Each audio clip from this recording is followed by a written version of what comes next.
obboleessakii waan daleeyyuu hin shakkin waan shakkitu immoo hin dalagin wanni ofitti amanamummaa nama dhorku ejjennoo qabaachuu dhabu wanta daleeyyuu kan itti amanii dalagi wanti hojjette kun immoo yoo shakkiinsa keessa dhufte qixa sirriitiin qoradhu waan sana hojiirra oolchi yaada ilma namaatiin jettee namaatiin yaada kee isa sirriidha jettee itti amante san immoo akkasii jettee abdii hin muurin ilmi namaa yaada kee isa sirrii sana yooniif suuraa kuufse ati beeki yaada kee ganaa yoo yaada hagam sirrii ta'e intallee yoo ejjennoo qabaachuu baatte yaadni keessan qofaadha ilmi namaa yaada sirrii sana yooniif suuraa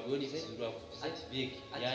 yaada ganaa yoo yaada hagam sirrii ta'e yoo ejjennoo qabaachuu baatte yaadni keessan qofaadha